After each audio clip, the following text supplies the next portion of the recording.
પહેલા અધ્યાયનું મહાત્મય ફળ. કૈલાસ પર્વતના પાવર શિખર પર શંકર ભગવાન અને માતા પાર્વતીજી બેઠા બેઠા વાતો કરતા હોય છે.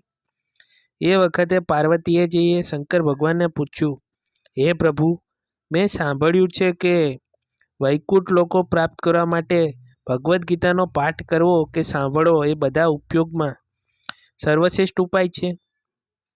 તો આપ મને કૃપા કરીને ગીતાજીના મહાત્મ્યમય વિષ કરો.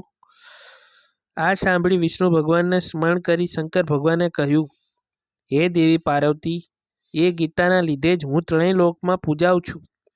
ગીતા જ્ઞાનમાં નિત્ય નિર્ગમય રહેવાના કારણે જ સંસારના માયા અને સ્પર્શી શકતી નથી કે સતાવી શકતી નથી. હે દેવી, તમે મને જે પ્રશ્ન પૂછ્યો એવો જ પ્રશ્ન શેર શેરિયા પર સૂતેલું વિષ્ણુ ભગવાનને લક્ષ્મીજીને પૂછ્યો હતો. હે પ્રભુ, તામસી જીવો નિર્દય અને આળસને આપીને થાય તે સ્વાભાવિક છે, પરંતુ આપ તો ત્રણેય ગુણોથી ભર છો. શ્રી નારાયણ પ્રભુ છો, તમે આંખો મીચીને મળ્યા છો, એનું મને ઘણું વિસ્મય થાય છે. ત્યારે વિષ્ણુ ભગવાન બોલ્યા, હે લક્ષ્મી, મને નિંદા કે આળસ વધતી નથી. એક સ્વરૂપી જે ભગવદ્ ગીતા છે એમાં રહેલા જ્ઞાનના અર્થને હું આંખો મીચીને હૃદયમાં ધૂરી રહ્યો છું. જેમ 24 અવતાર મારા આકાર રૂપ છે, તેમ આ ગીતો મારો શબ્દ પર અવતાર છે. એ અવતારમાં મેં શ્રી કૃષ્ણ બનીને સમગ્ર જગતના કલ્યાણ માટે વેદશાસ્ત્ર અને પુરાણોની સારથી પૂર્ણ એ ગીતાશાસ્ત્રને મેં કુરુક્ષેત્રમાં મેદાનમાં અર્જુનને કહી સંભાળ્યું હતું. ત્યારબાદ પ્રાચીન મહામુનિ છે વેદ વ્યાસે મહાભારત ગ્રંથની રચના કરતી વખતે તે સારને 12 અધ્યાયની વેચી તેમાં સમાવેશ કર્યો છે. એ ગીતામાં મારા અંગના આ પ્રમાણે છે. શરૂઆતમાં 5 અધ્યાય મારા મુખ છે, તે પછીના 5 અધ્યાય મારી ભુજા છે, તે પછીના 5 અધ્યાય મારું હૃદય અને મન છે, 16મો અધ્યાય મારું ઉદર છે, 17મો અધ્યાય મારી જાંઘ છે અને 18મો અધ્યાય મારા ચરણ છે. ગીતાના શ્લોક મારી નાડીઓ છે અને ગીતાના જે અક્ષરો છે એ મારો રોમ છે. શ્રીમદ ભગવદ્ ગીતાનો એક અધ્યાય, અધો અધ્યાય, એક શ્લોક કે શ્લોકના એક પદનો નિત્ય પાઠ કરનારા પ્રાણી બધા જ પાપોથી મુક્ત થઈ સર્વ માટેનું પરમ પ્રાપ્તિ સ્થાન એવા મારા વૈકુંઠ લોકને પામે છે. આ સાંભળી લક્ષ્મીજીએ પૂછ્યું, હે પ્રભુ, શ્રી ગીતાનું જ્ઞાન એટલું પરમ શ્રેષ્ઠ જ્ઞાન છે, તો તેનો પાઠ કરવાથી જેને વૈકુંઠનો મળ્યો હોય તેની કથા મને કહો, કારણ કે પુણ્યક્રમ કરનારોમાંથી કથા સાંભળવી તો પાપનો નાશ થાય છે. ત્યારે વિષ્ણુ ભગવાન બોલ્યા, હે લક્ષ્મી, શ્રી ગીતાનો પાઠ શ્રવણ કરીને ઘણા જીવ કુતર્યા થયા છે. હું એક કથા કહું છું કે તમે સાંભળો. આમ કહી વિષ્ણુ ભગવાને એક બ્રાહ્મણની કથા કહેવા માંડી.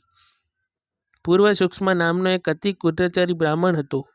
રાત દિવસે દુષ્કર્મમાં ગળાડૂબ રહેતો. એક દિવસે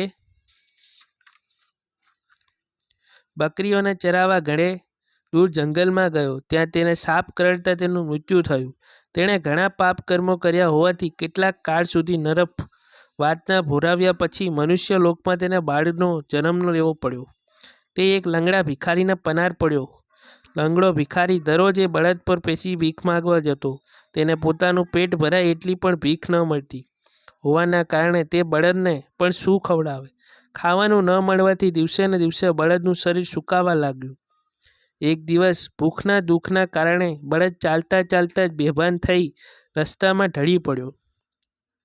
તેની આંખોના ડોળા પણ બહાર આવી ગયા, પરંતુ તેના પાપોનો અંત ના આવ્યો હોવાથી તેના પ્રાણ નીકળતા જ ન હતા.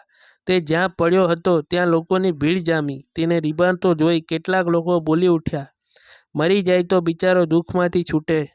તો કેટલાક પોતાની ઈષ્ટદેવને યાદ કરી કહેવા લાગ્યા કે હે ભગવાન, હું મારું અમુક પુણ્ય તેને આપું છું.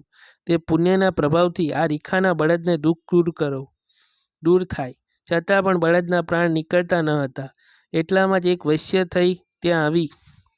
તેણે પણ કહ્યું, હે ઈશ્વર, મારાથી જાણતા કે અજાણતા કંઈ પૂછ્યું ન હોય, પુણ્ય થયું હોય તો તે પુણ્યની પ્રભાવથી આ બળદનું દુઃખ દૂર થાય.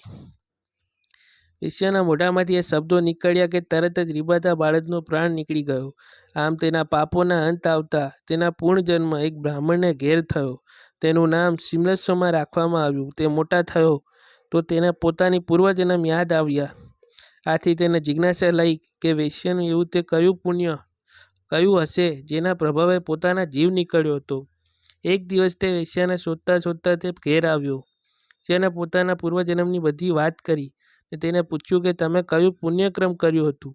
તો વેશ્યા બોલી, હું નીચ કર્મોનો લીપટું છું, કોઈ સારા કાર્યક્રમનું મને યાદ નથી.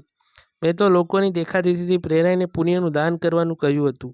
પણ હા, મારો પોપટ રોજ કંઈક બોલે છે. હું તેની મીઠી મધુર વાણી સાંભળ્યા કરું છું, પરંતુ પોપટ શું બોલે છે તેની મને કાંઈ ખબર નથી. માટે તમે પોપટને પૂછો તો સાચી માહિતી મળશે. સોમસમાં પોપટ પાસે ગયો અને તેને પૂછતા બોલ્યો, હું અહીં આવ્યો તે પહેલાં 1 મિનિટમાં મુનિના આશ્રમમાં રહેતો હતો. ત્યાં સૌ કોઈ નિત્ય ગીતાના પહેલા અધ્યાયનો પાઠ કરતા હતા.